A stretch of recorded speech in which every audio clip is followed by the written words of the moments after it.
Para iniciar con el video, hablaremos en primera instancia de quién era Sócrates y quién era Homero. Homero fue uno de los poetas griegos más antiguos de la historia, cuyo lugar de nacimiento aún es un misterio. Se dice que existió en el siglo VIII a.C., sin embargo, su época también sigue siendo un enigma. Homero es el representante de la cultura griega primitiva.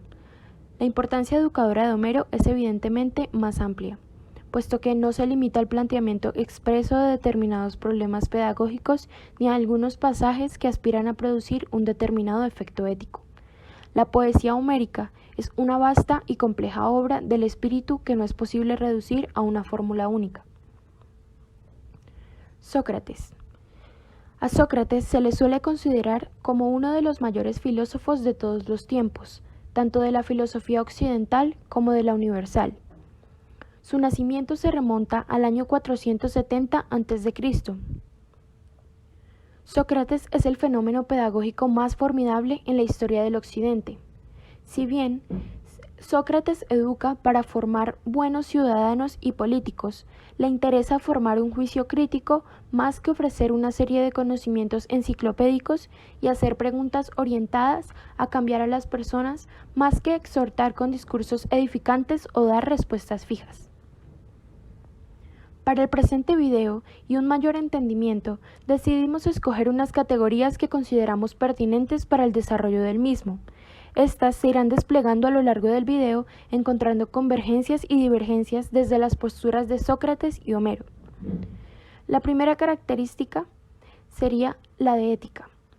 La ética, para Homero, y de acuerdo con el pensamiento primitivo griego, no se halla separada de la estética.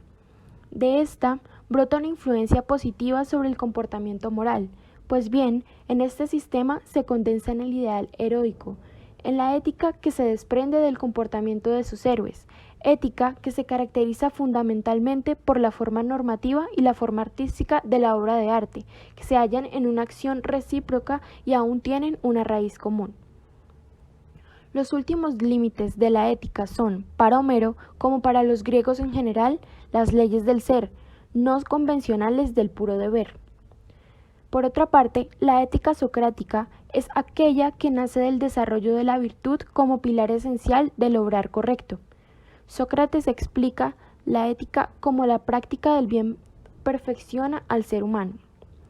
En esta podemos encontrar un punto en común, ya que la ética es vista desde un comportamiento moral que caracterizará la vida del ser humano. Como segunda categoría tenemos la educación. Homero.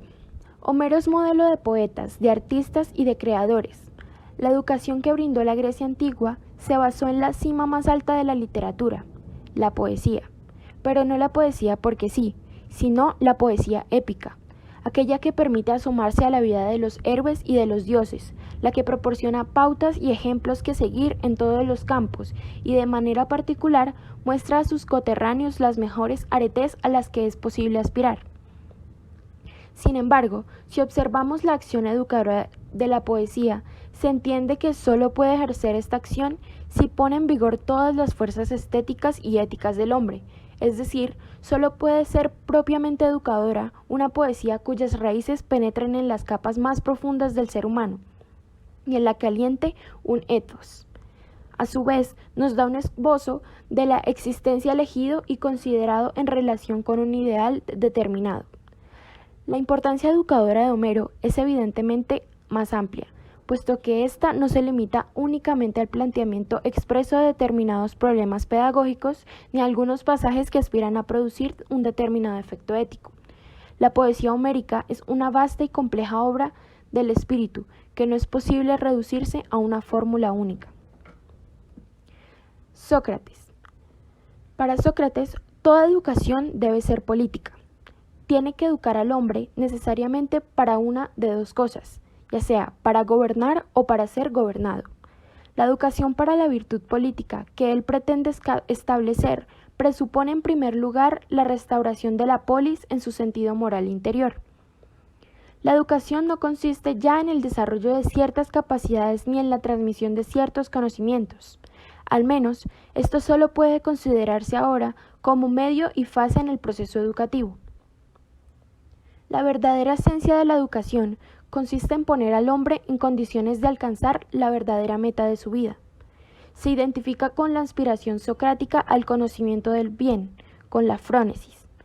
Se puede encontrar similitud en los dos autores con respecto al término de educación, ya que ésta es vista como educar al hombre en función de proporcionarle pautas y ejemplos que seguir en todos los campos y de manera particular, a lo que pueda aspirar, ya sea para ser gobernado o para ser gobernador.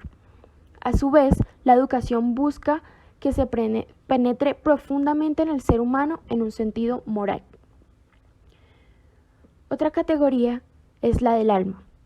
Ninguna boca griega habría pronunciado antes esta palabra.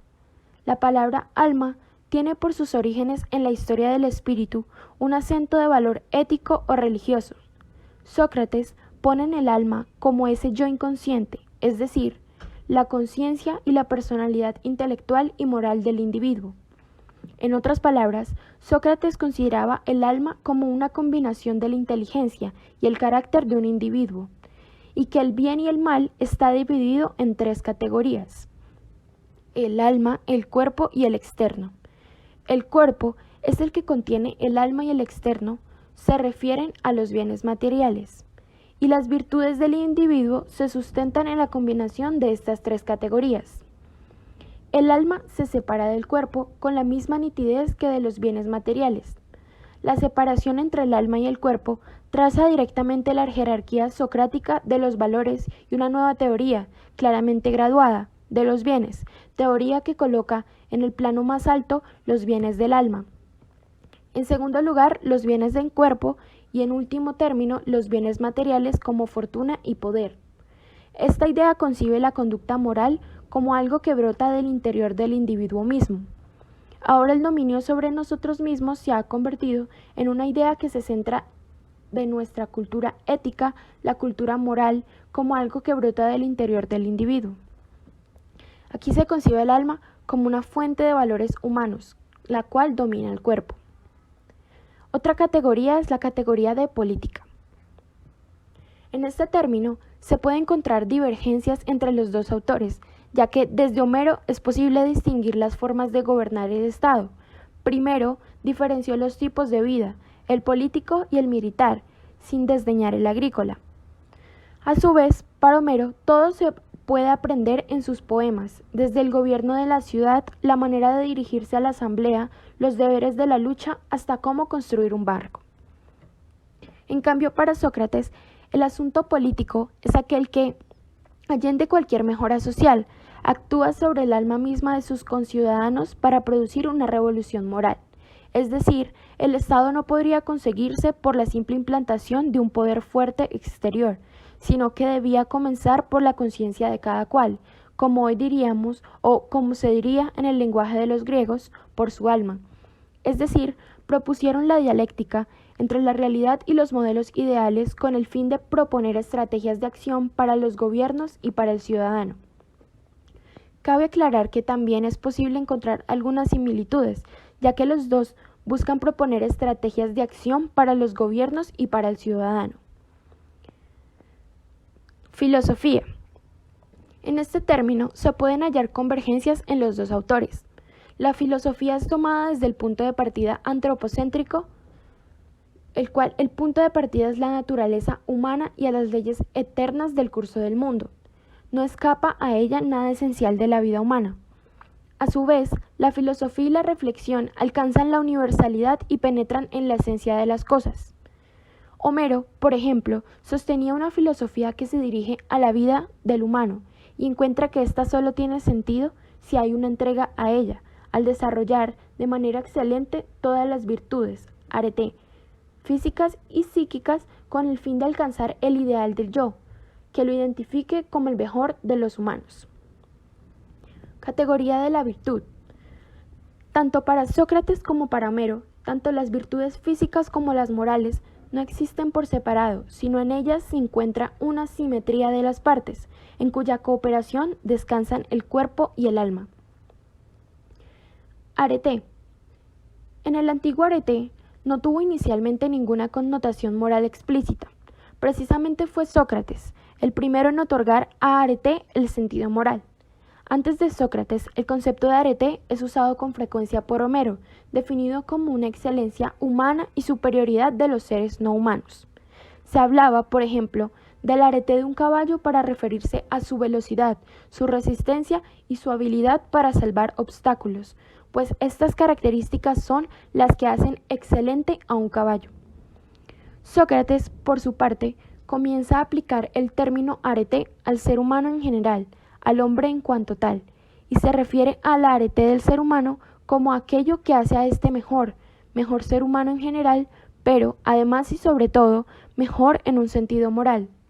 Arete es, para Sócrates, aquello en lo que el ser humano encuentra su perfección o su excelencia en el sentido moral de ambos términos.